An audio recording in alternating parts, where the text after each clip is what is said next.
What's up, everybody from Facebook, YouTube, or wherever you're listening to us from? My name is Pedro Ordonez. As always, I'm here with my good friends Zach Lewis and Travis Gross. Welcome to our newest episode of Netflix and Chillin. Last week we reviewed Dave Chappelle's two new specials, and it's actually funny because in that special, Dave Chappelle mentioned a lot of stuff about O.J. Simpson, which is in relation to what we're going to be reviewing today. It is American Crime Story, The People versus O.J. Simpson. And this was one hell of a show. It's 10 episodes long, and it's on Netflix right now, and we enjoyed the living hell out of this. Zach, let's start with you. How did you feel about this show? Don't assume how I felt about the show. You don't know my opinion on the show. Don't just go out and say something that I enjoyed the living hell out of and group me in. I will make my own opinion. That being said, I enjoyed the living hell out of this show. Jesus Christ. This show, it is very good. I'm a big American Horror Story fan. So it was really cool to see Ryan Murphy sort of, like broadening his horizon and doing this show. And there obviously are some like carryovers from actresses who were in American Horror Story. So, it's really, really, really good show. I mean, obviously we'll get more in depth with the whole trial and everything in a minute. But Travis, overall, like, how'd you feel about everything overall? I felt that the show was pretty good. I guess you could say that the show really murdered my interests.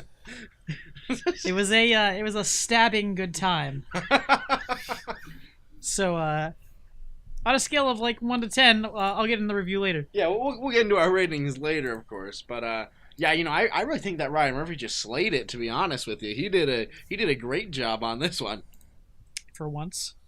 For once. I just didn't like American Horror Story. Yeah, but he also has Scream Queens at this point. Anyway, Pedro, how did you feel about the show? I mean, I really liked it, being the fact that, I wasn't really old enough to understand what was going on with that whole case when it actually was going on in like around 1994, 1995. So seeing how actually everything panned out was ridiculous, about the whole car chase, how he actually legit convinced everybody that he didn't do it, and Cuba Gooding Jr. or O.J. Simpson. What do you mean he had to convince people? You're acting like he's guilty. I mean, the glove did not fit. Yeah, the glove didn't fit. The glove did not fit. Therefore, you must acquit. Yeah, but I don't know. It was just, I had a really good time just watching the performances, especially I forget what's the name of the guy who played Johnny Cochran? Courtney B. Vance. He was amazing on this show. He was amazing, and Sarah Paulson was phenomenal. Oh, too. Yeah. She's phenomenal in American Horror Story as well. Yeah, dude, it was really funny to see, the other side of watching something like this where you see the good guys lose. It was like really interesting to, see that kind of perspective where like... Yeah, but were they good guys? Really, Pedro? Was anyone a good or bad guy in this? It was really just two sides, which is one of the things I really liked about it was that even like obviously Robert Kardashian you're rooting for, and even Johnny Cochran you're rooting for, and all that, and OJ, like, they did a really good job to sort of keep you on the fence, like with OJ, like they really, I really hate to say it, but like the jury's still out, like they really like, even that's just a testament to how good Cuba Gooding Jr. was. But that's something that I've always heard about OJ in like documentaries and everything, was just how charming and how likable he is. Yeah. And I think that Cuba Gooding Jr. did a really good job of that, because he is very likable as OJ. Oh yeah, and then when he has that like grim look on his face, it's just like damn, like that. There's like obviously another side to him that you don't see, which also raises the question: did he or did he not do it? So who knows? I don't think we'll ever know. I mean, who knows? Maybe one day he'll just come out of prison when he finally gets out on parole and be like, yeah, I did it. maybe someday he'll write a book that'll detail how he would have done it if he did do it. Called If I Did It, which actually does exist. Yeah, actually, I remember there being a book about that. Yeah, actually. Can I just say for a minute that when they showed his picture of like who O.J. Simpson actually was, since I didn't know what he looked like, he totally looked totally different than what I thought he looked like at the end. Because you're just expecting to see Cuba Gooding Jr.'s face pop up Yeah. on like 2 different slides there.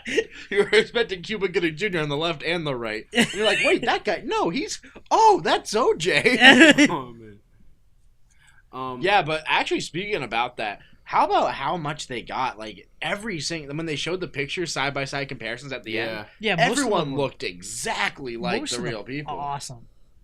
Especially John Travolta and Shapiro, like that was. Yeah, awesome. that was really good. Or even the parents of what was it? Ron? Oh man, what's his last name? Goldman. Yeah, the Goldmans. Yeah, they looked exactly like. Ooh, and what's his face? The lawyer with the mustache and the Jewish lawyer.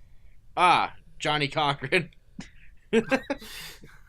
No, yeah, I know that guy. I don't remember his name. Dershowitz, I think. Yeah, that was Yeah, it, Dershowitz. Yeah. He looked exactly like him too. How about David Schwimmer? Yep, Ross from Friends. Yeah, yeah. I don't, it's pretty. He did pretty good, you know. I called him Ross Kardashian throughout the entire. Wow. So what was you say was your favorite episode? Zach. My favorite episode, probably the White Bronco chase, episode number 2. Oh, really? I felt like that was a phenomenal episode. I like how OJ was in the car for the entirety of the episode and everything's going on. It's just really tense. And then, like, at the end when it was like, no, those are pictures of his kids. Like, I just felt like that was... David Trim was just awesome in that scene, and Cuba Gooding Jr. was awesome in the entirety of that episode. Yeah. So, I also really did like the Marsha episode. Oh, yeah. Where it focused on Sarah Paulson's character, Marsha Clark. I felt like that was a really good episode, and it really showed an insight of, like, sort of, like, the personal battle that she had to go through during this trial. Yeah. With, like, the public and everything, and I also feel with like her each divorce episode settlement really, and everything. I feel like as time progressed, each episode really showcased a different part of the trial. Like, Yeah. of each person's life throughout. Yeah, absolutely. I really also like the relationship they show between Marsha Clark and Darden as well. Yeah. Yeah, you can only imagine what was going through Darden's mind through that actual case on, like, when he was just like, all right, I'm gonna like put all my chips down and I'm just gonna say, yo, make him try on the gloves. And then it just fails they right in each front just of him. had a terrible mistake in that trial, the two of them.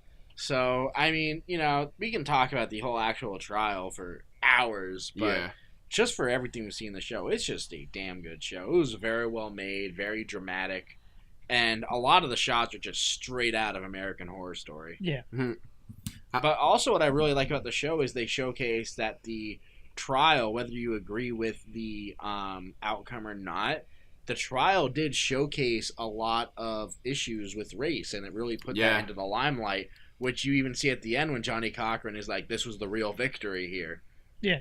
I thought that was a really cool aspect to put on it, because it was just 2 years after the infamous Rodney King case. Yeah, where all those riots happened, and he was like, and Johnny Cochran was threatening to have another riot, you know, so. Yeah. It's crazy. Pedro, you didn't ask me what my favorite episode was. Well, I figured that you would have picked up right after him, but yeah, what was your favorite episode, Travis? My favorite episode was episode 2 with the White Bronco chase. Ah, nice. Good pick. Very good pick. However, I will say that the episode, I'm not sure which episode number it is, but the one where he actually tries on the glove. Yeah, it's conspiracy that was theory. like 7, I think. Yeah, that whole episode, that was right after Marsha. Yeah. That whole episode was very good as well. And if I didn't pick the White Bronco chase, like, because Zach already picked it, I would have picked that one. Yeah, honestly, the White Bronco chase was just so well done. Yeah, I have to agree. For me, my favorite episode is the conspiracy theory episode where he tries on the gloves. I thought that episode was really good, where they like tricked him into doing the whole thing about that. So, and how about my favorite? I think a lot of my biggest jaw dropping moment was when I think it's Furman, where he's like cleaning Mark Furman, where he's cleaning all of his stuff, and then you see all that Nazi shit. Uh-huh. I was like, wow.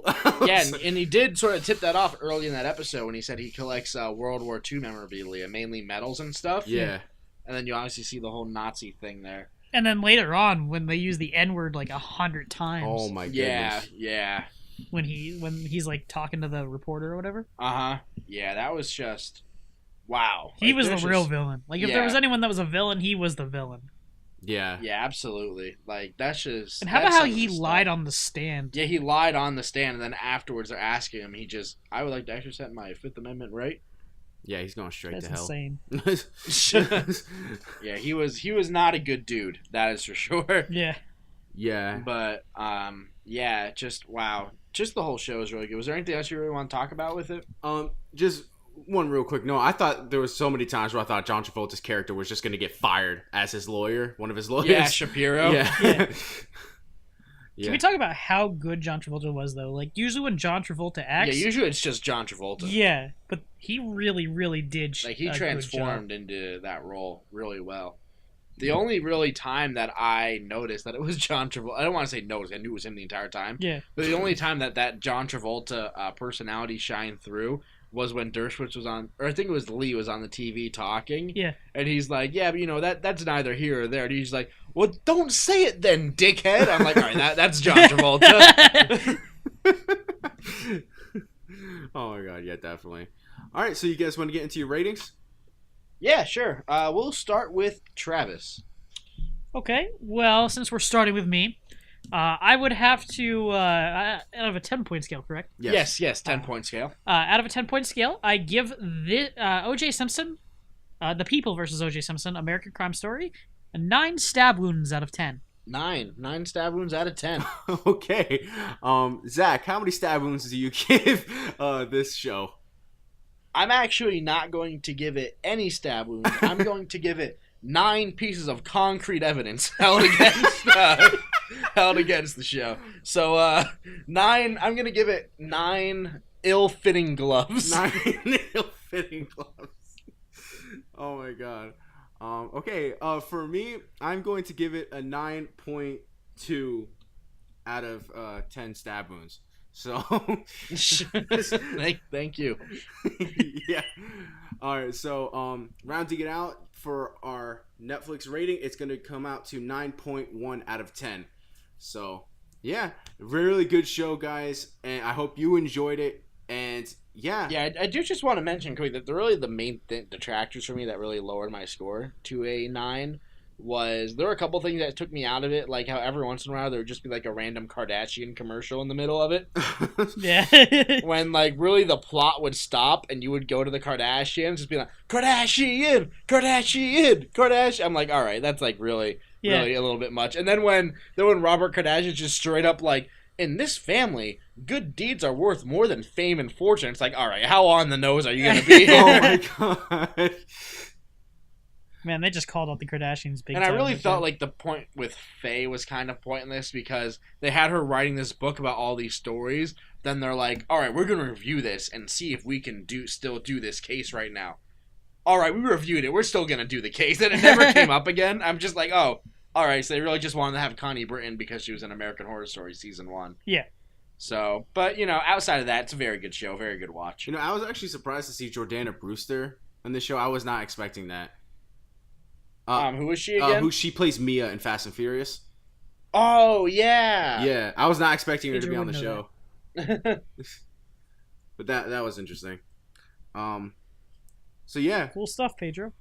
Yeah, so who's doing the Rotten Tomatoes thing this week? You two are guessing. Okay, all right. So do you have the score up? Yes. Okay, all right. Travis, you go first. Okay, I'm guessing 92%. 92. That was quick. 92%. I'll go 95%. Well, Pedro is closer because it is at 97%. Damn. Ooh, there you go. All right, and yeah. So this is the point where we do our recommendation portion of the show, and who's recommending this week? I think it's Trent. It is me. It is you. me. Okay, all right. So Yeah, what do you have to we recommend? do that all in one. Yeah, what do you have to recommend for the people at home who watch Netflix? All right, I'm recommending a movie from 2014. It is directed by John Carney. It is called Begin Again.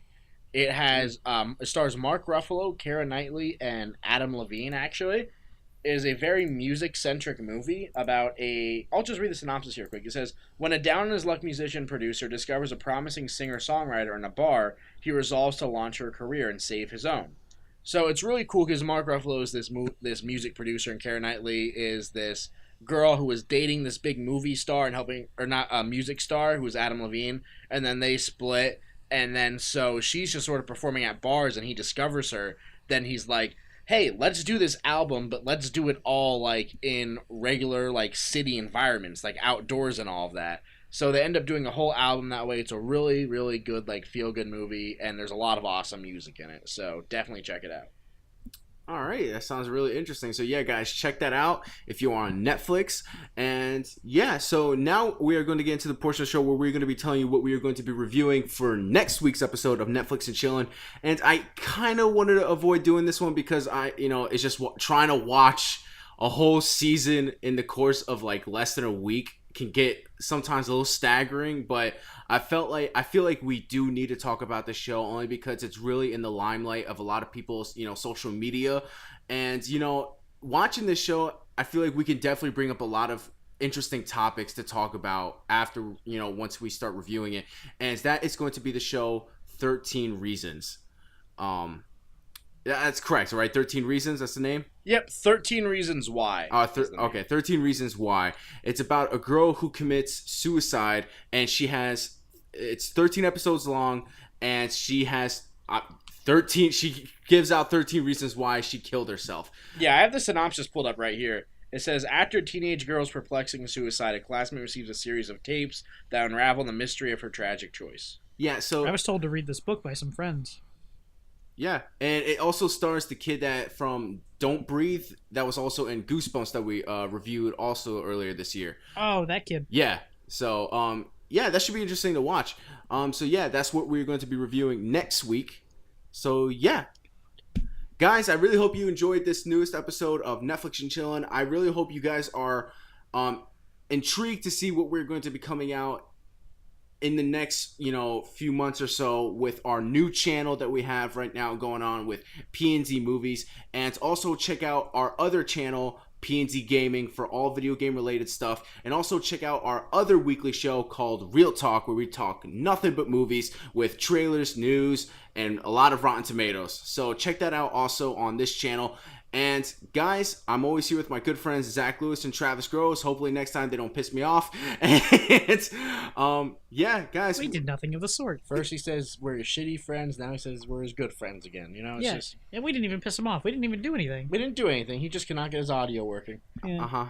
Okay. Yeah, definitely. Yeah, guys, we'll see you guys in our next video. Peace out.